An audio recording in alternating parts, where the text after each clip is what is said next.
Hello dear students, welcome back to my YouTube channel. मी गुणवंत माळी स्वागत करतो तुमचं माझ्या युट्यूब चॅनलमध्ये. स्टुडंट्स, आजच्या या सेशनमध्ये आपण काय बघणार आहोत तर आपण बघणार आहोत सॉलिड स्टेट यावरती मोस्ट इम्पॉर्टंट 25 MCQs.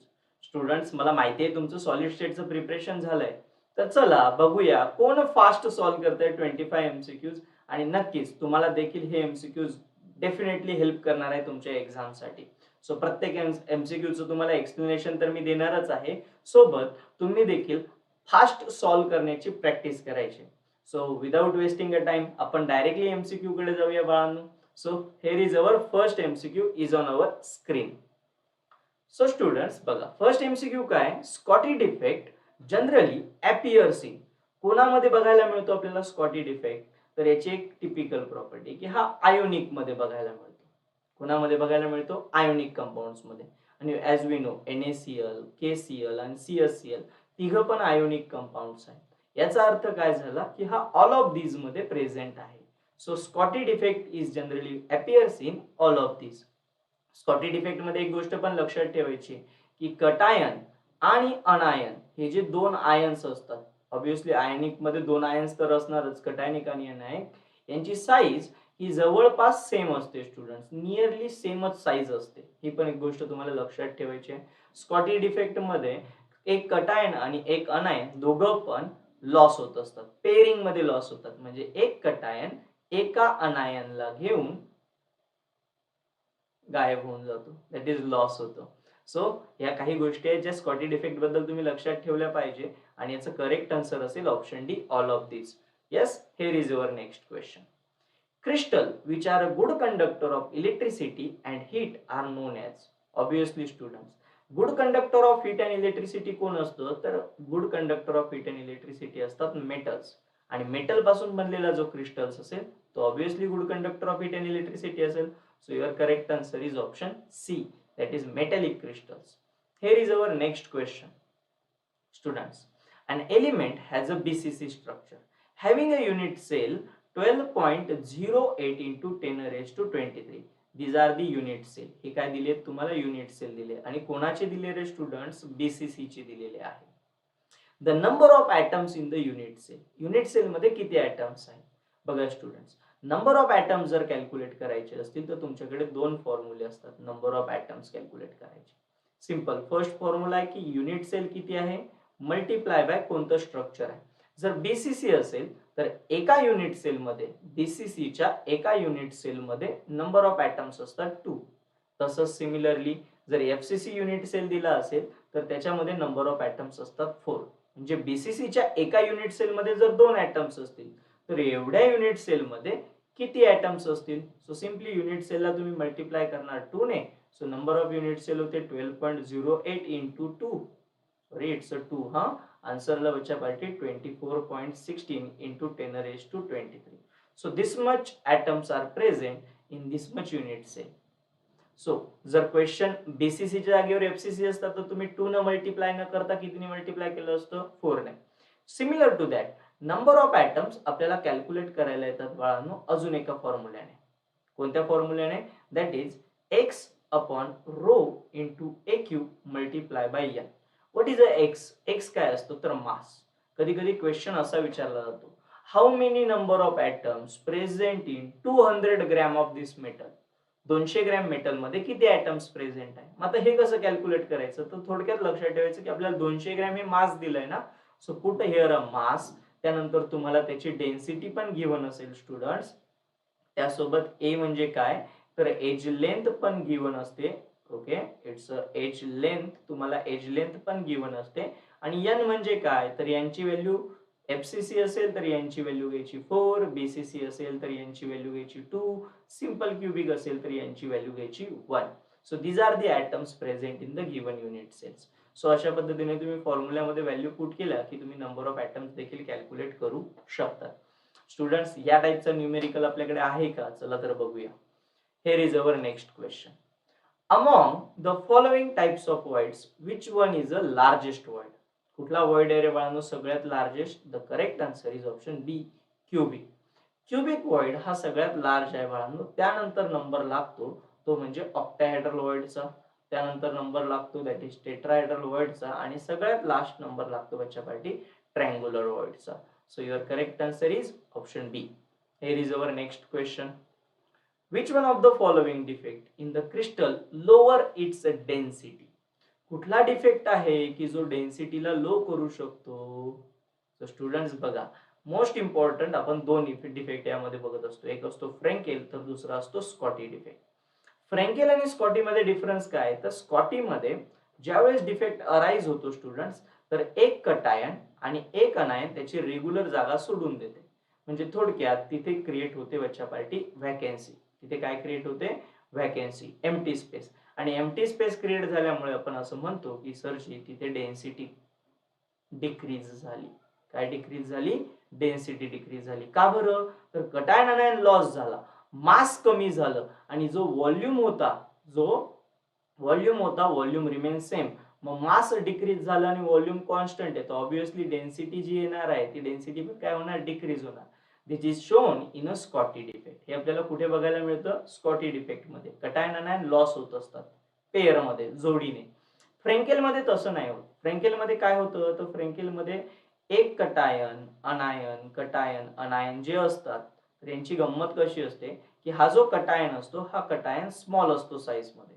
मग हा काय करतो की त्याची रेग्युलर जागा सोडतो आणि इंटरस्टिशियल पोझिशनला, म्हणजे दोन कटायन अनायनच्या मध्ये जी रिकामी जागा आहे तिथे जाऊन बसतो. म्हणजे थोडक्यात त्याचं मास काही चेंज नाही झालं, मास आहे तेवढंच राहिलं, व्हॉल्यूम पण आहे तेवढंच राहिलं. इट मीन्स त्याच्या डेन्सिटी मध्ये चेंज नाही होणार.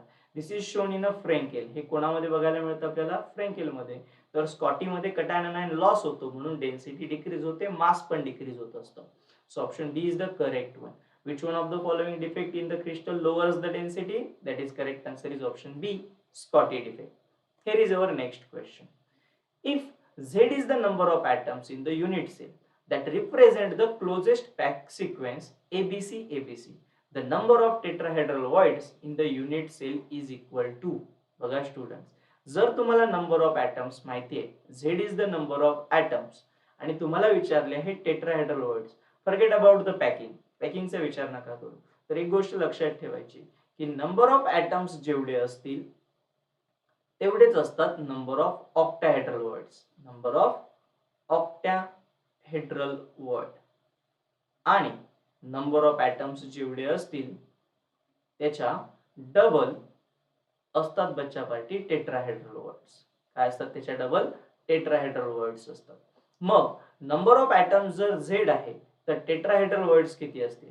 तर ऑब्विसली सरजी टेट्राहेड्रल वर्ड्स असतील 2 टाइम्स झेड. 2 टाइम्स झेड, कारण की नंबर ऑफ ॲटम जर झेड आहे तर टेट्राहेड्रल वर्ड्स त्याच्या double, that is 2 times Z. So your correct answer is option B. Z answer कधी आलं असतं? जर तुम्हाला टेट्राहेड्रलच्या ऐवजी तुम्हाला ऑक्टाहेड्रल विचारलं असतं तर, बरोबर. आणि टेट्राहेड्रल विचारलं तर नंबर ऑफ ॲटम्स माहिती आहे तर तुम्ही डबल करा. Here is your next question. Which one of the following is a covalent crystal? Covalent crystal कोण आहे? तर कोव्हॅलेंट क्रिस्टल यासाठी विचारलाय मी तुम्हाला फक्त आणि फक्त का, तर बाळांनो प्रत्येक सॉलिड, म्हणजे तुम्हाला माहिती आहे की सॉलिड आपण क्रिस्टलाइन सॉलिड 4 टाइप मध्ये क्लासिफाय करतोय, मॉलिक्युलर, आयोनिक, है की नाही. तसंच अदर 2 टाइप्स आहेत तुमच्याकडे. सो ह्या टाइप्स मध्ये आपण ज्यावेळेस क्लासिफाय करतो 4 टाइप्स मध्ये कोव्हॅलेंट वगैरे, तर प्रत्येकाचे तुम्हाला एक्झाम्पल्स लक्षात ठेवायचे आहे की नाही. प्रत्येकाचे काय लक्षात ठेवायचे? एक्झाम्पल्स. त्यासाठी हा क्वेश्चन टाकलाय. सो असं नाही की कोव्हॅलेंटचं एक्झाम्पल मी विचारला म्हणून पेपरला पण कोव्हॅलेंटचं एक्झाम्पल येईल, तसं नाहीये. तुम्हाला दुसरं पण एक्झाम्पल येऊ शकतो. सो करेक्ट आन्सर आहे option C, quartz is a covalent crystal. Here is your next question. LiF is an. LiF कोणता क्रिस्टल आहे स्टुडंट्स? Lithium fluoride. ऑब्विसली हा जो क्रिस्टल आहे हा आहे आयोनिक क्रिस्टल, कारण की लिथियम कटायन आहे, फ्लोरीन अनायन आहे. So your correct answer is option A, ionic crystal. Here is your next question. An ion leave its regular side, occupy the position in the space between the lattice side. काय विचारलंय की असं काय कोणता defect आहे students की ज्याच्यामध्ये एखादा ion त्याची रेग्युलर साइड सोडतो आणि दोन कटायनच्या मध्ये किंवा दोन अनायनच्या मध्ये जी एम्प्टी स्पेस आहे त्याला आपण लॅटिस साइड सुद्धा म्हणत असतो, त्या लॅटिस साइडला जाऊन प्रेझेंट असतो. हा म्हणजे याची रेग्युलर साइड सोडणार आणि तिथे जाऊन बसणार. सो हा डिफेक्ट कोणामध्ये बघायला मिळतो? It is shown in option A Frenkel defect मध्ये बघायला मिळतो. आणि ऑब्विसली जो जागा सोडतो तो ऑलवेज नाही, मोस्ट ऑफ द टाइम कटायनच असतो. मोस्ट ऑफ द टाइम कटायनच असतो, कारण की कटायन साईज मध्ये स्मॉल असतो, म्हणून तो या लॅटिस साइटला जी इंटरस्टिशियल पोझिशन आहे तिथे जाऊन तो प्रेझेंट राहू शकतो student. So your correct answer is option A Frenkel defect. Here is our next question. Scotty defect occurs mainly in an electrovalent compound where?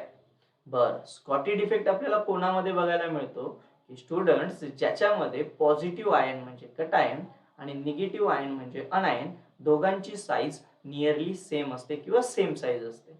So याचं करेक्ट आन्सर काय येईल तुम्हाला, तर बघा option B is the correct one. Positive ion and negative ion are same size. हे size मध्ये कसे आहेत, सेम आहेत. बाकीचे ऑप्शन्स तुमचे रॉंग असणार आहे. Here is your next question. In a cubic closed packing, that is CCP, of spares in a 3 dimensions, the coordination number of each spare. Students बघा इथे कोऑर्डिनेशन नंबर विचारला, म्हणजे तुम्ही कोऑर्डिनेशन नंबर प्रत्येक packing मध्ये आणि प्रत्येक वॉइड साठी लक्षात ठेवायचा आहे. सीसीपी आणि एचसीपी याचा जो कोऑर्डिनेशन नंबर असतो तो ऑलवेज असतो बाळांनो 12. So your correct answer is option D 12. Whether it is CCP or HCP, you have to give an answer, that is option D 12 for a coordination number. Here is your next question. In a cubic structure, diamond which is made up of X and Y, but where X atom are at the corner, X कुठे present आहे, कॉर्नरला of the cube, Y at the face center, Y कुठे present आहे, फेसला of the cube, the molecular formula of the compound. Obviously students एक गोष्ट लक्षात ठेवायची, जो atom कॉर्नरला present आहे त्याचं कॉन्ट्रीब्युशन नेहमी 1 असतं आणि जो ऍटम फेसला प्रेझेंट आहे त्याचं कॉन्ट्रीब्युशन नेहमी 3 असतं. सो तुमचा फॉर्म्युला प्रेझेंट तयार झाला XY3. So your correct answer is option D XY3. आता ही गोष्ट पुन्हा लक्षात ठेवा की जो कॉर्नरला प्रेझेंट आहे त्याचं कॉन्ट्रीब्युशन नेहमी 1, जो फेसला प्रेझेंट आहे त्याचं कॉन्ट्रीब्युशन नेहमी 3, जो बॉडीच्या सेंटरला प्रेझेंट आहे, बॉडी सेंटरला प्रेझेंट आहे त्याचं कॉन्ट्रीब्युशन बच्चा पार्टी 1, आणि जो एंड सेंटरला प्रेझेंट आहे किंवा एंडला प्रेझेंट आहे तर त्याचं कॉन्ट्रीब्युशन हाफ. ओके, म्हणजे जो कॉर्नरला प्रेझेंट आहे एक्स ऍटम्स, सो त्याला डायरेक्टली 1 घेतला. तुम्ही म्हणणार सर 1 नसतं, ते 118 असतं, पण 1 आन्सर आपण डायरेक्ट का घेतो तर टाइम पास होतोय. ऍक्च्युली समजा माझ्याकडे हा क्यूब आहे बाळांनो, बघा हा काय आहे, क्यूब आहे.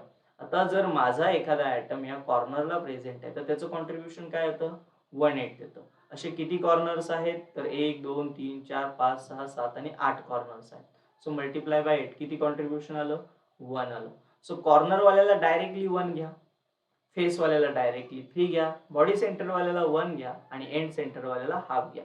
मी तुमच्यासाठी एक गोष्ट लिहून देतो की कॉर्नर वाल्याचं कॉन्ट्रीब्युशन 108 असतं, जो फेसला प्रेझेंट असतो त्याचं कॉन्ट्रीब्युशन हाफ असतो, जो बॉडीच्या सेंटरला प्रेझेंट असतो त्याचं कॉन्ट्रीब्युशन पूर्णपणे 1 असतं, आणि जो बच्चा पार्टी आपण असं म्हणूया की एस एंडला प्रेझेंट असतो, जसं हा टॉपला प्रेझेंट तसा एंडला प्रेझेंट असेल तर त्याचं कॉन्ट्रीब्युशन देखील हाफ असतं. सो करेक्ट आन्सर आला option D. So students, here is our next question.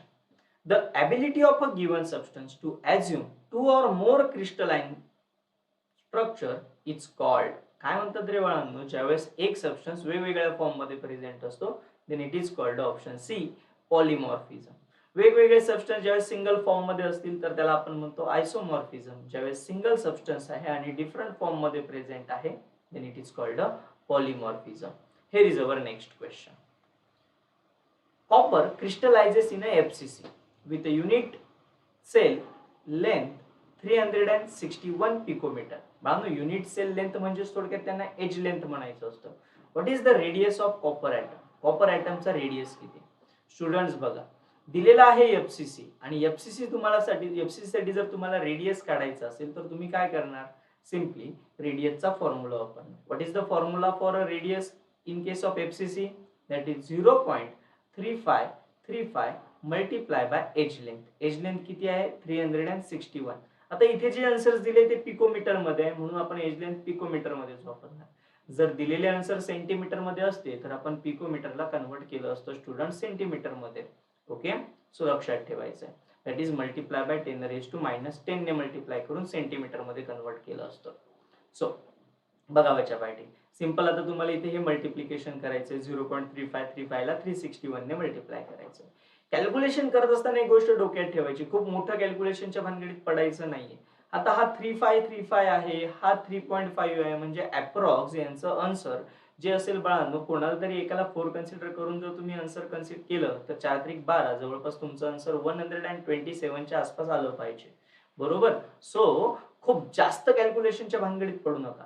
Fast मध्ये कसं जमतंय त्याच्यावरती फोकस करा. बाळांनो, हा झाला एफसीसी साठी फॉर्म्युला. जर तुम्हाला बीसीसी दिला असता आणि रेडियस विचारला असता तर तुम्ही कुठला फॉर्म्युला वापरला असता? तर radius is equal to 4.304330 multiply by edge length. So या फॉर्म्युलेने देखील तुम्ही बीसीसी चा रेडियस कॅल्क्युलेट करू शकता. Here is your next question. Density of a crystal remains unchanged as a result of. बरं, कोणत्या डिफेक्ट मध्ये डेन्सिटी चेंज होत नाही? तर ऑब्विसली याचं करेक्ट आन्सर असेल ऑप्शन सी, फ्रँकेल डिफेक्ट.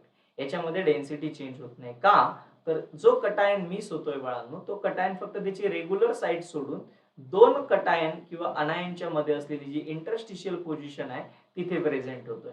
म्हणजे याचं मास पण चेंज होत नाही आणि डेन्सिटी व्हॉल्यूम पण चेंज होत नाही. इट मीन्स याची डेन्सिटी पण कॉन्स्टंट राहते. So your correct answer is option C, Frenkel defect. Here is our next question.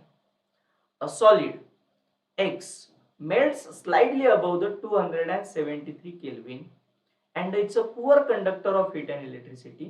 To which of the following category does it belongs? बघा बाळांनो, असे कुठले सॉलिड्स असतात जे 273 डिग्री केल्विनच्या वरती लगेच मेल्ट होतात? तर ते असतात ऑप्शन डी, मॉलिक्युलर सॉलिड. जे 273 डिग्री केल्विन पेक्षा जस्ट अबोव टेम्परेचर झालं की मेल्ट होऊन जात असतात आणि they are a poor conductor of heat and electricity. Here is our next question. Close packing is a maximum in the crystal lattice. कोणामध्ये close packing सगळ्यात जास्त असते? The correct answer is option B, face centred मध्ये. त्यानंतर येतो बाळांनो body centred आणि त्यानंतर येतो सिंपल क्युबिक. जर तुम्ही या फेस सेंटरची पॅकिंग इफिशियन्सी कॅल्क्युलेट केली तर ती अराउंड 74% असते. बॉडी सेंटरची पॅकिंग इफिशियन्सी कॅल्क्युलेट केली तर 68% असते आणि सिंपल क्युबिकची जर तुम्ही पॅकिंग इफिशियन्सी कॅल्क्युलेट केली तर ती जवळपास 52.4% मध्ये असते स्टुडंट. सो लक्षात ठेवायचं ही पॅकिंग इफिशियन्सी सगळ्यात चांगली पॅकिंग कोणामध्ये असते? तर एफसीसी मध्ये. Here is our next question. A metallic element has a cubic lattice. Each edge of the unit cell is 2 angstrom unit आहे. हा बघा, तुम्हाला एज लेंथ दिलेली आहे angstrom unit. The density of the metal, density दिलेली आहे बाळांनो 2.5 gram. The unit cell is 200 gram of the metal. आता तुम्हाला क्वेश्चन काय विचारलाय? A metallic element has a cubic lattice, edge length of the unit cell is this much, the density of the this much, the unit cell in 200 gram. Number of unit cell तुम्हाला विचारले. जसं number of atoms विचारलं होतं आपण एका question मध्ये, तसं number of unit cell विचारलाय. तर number of unit cell calculate करण्याचा फॉर्म्युला काय? तर सिमिलर फॉर्म्युला आहे. Number of unit cell is equal to X upon rho into a cube. Multiply by N केलं स्टुडंट्स तर लगेच नंबर ऑफ ॲटम्स मिळतात. आपल्याला नंबर ऑफ युनिट सेल हवंय तर मल्टिप्लाय बाय एन करायची गरज नाही. एक्स म्हणजे मास, किती मास दिलेला आहे? 200 ग्रॅम मध्ये विचारले. So put it here 200 divided by rho, rho म्हणजे डेन्सिटी किती दिलेली आहे? 2.5, put it here 2.5 multiply by a cube. A cube म्हणजे काय? एज लेंथचा क्यूब. आता इथे एज लेंथ दिली आहे एंगस्ट्रॉम युनिट मध्ये, आपल्याला ती एंगस्ट्रॉम युनिट मध्ये नकोय, आपल्याला ती हवी असते सेंटीमीटर मध्ये. सो व्हॉट वी डू, आपण काय करतो तर सिंपल या 2 ला 10⁻⁻8 ने मल्टिप्लाय करतो. 10⁻⁻8 ने मल्टिप्लाय केलं की हे एंगस्ट्रॉम युनिट कन्वर्ट होऊन जातं सेंटीमीटर मध्ये.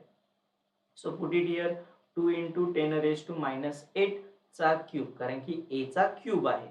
सो स्टुडंट्स याला जर तुम्ही व्यवस्थित सॉल्व्ह केलं तर तुम्हाला लगेच आन्सर मिळतं 200 अपॉन 2.5. 2 चा क्यूब केला तर येतो 8 आणि 10⁻⁸ चा मल्टिप्लाय बाय 3 आन्सर आलं सरची -24. सो 8 × 2.5 किती आन्सर येतं स्टुडंट्स? 20.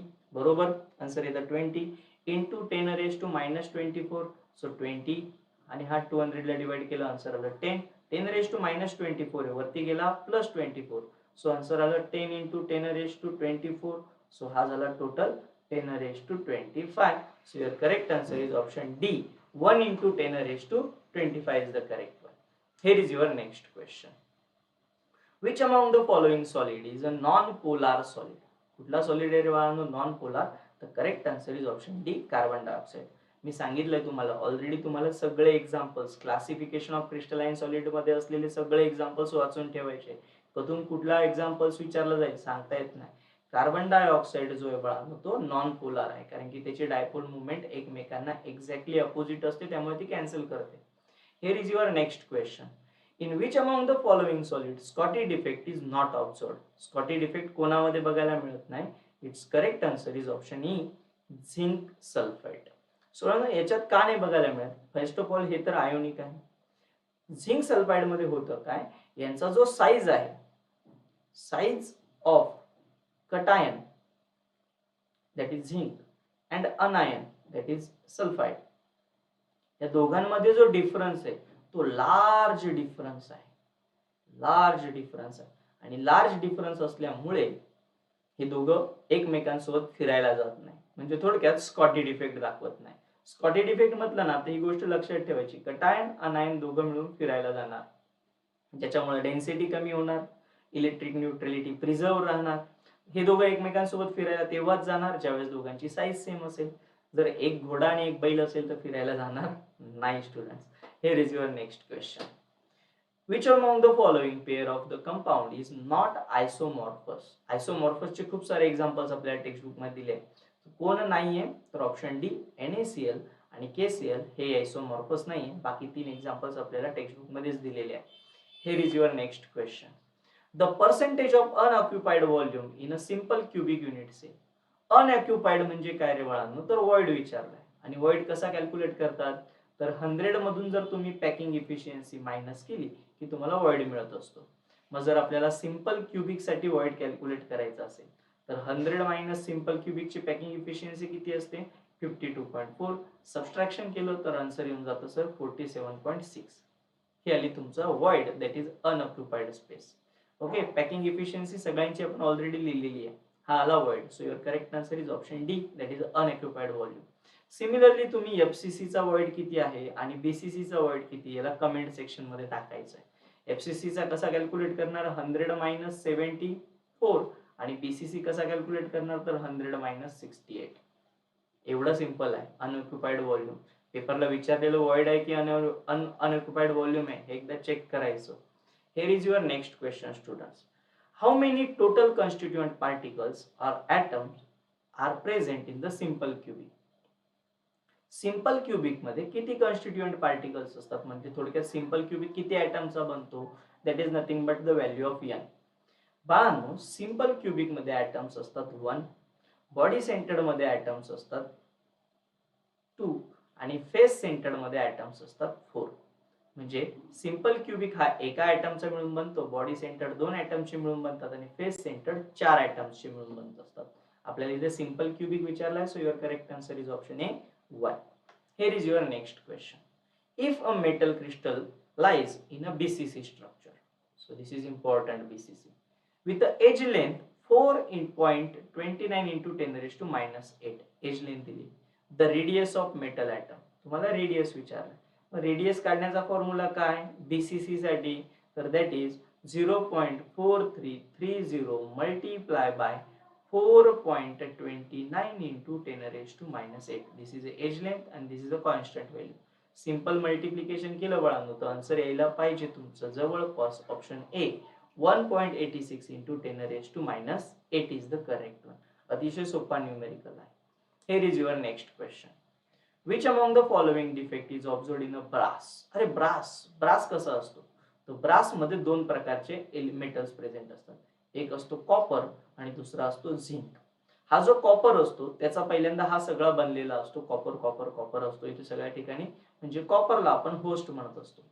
मग ब्रास कधी बनतो? ज्या वेळेस एखादा कॉपर ॲटम जो आहे त्या कॉपर ॲटमला काढून टाकलं जातं आणि त्याची जागा घेत असतो झिंक ॲटम.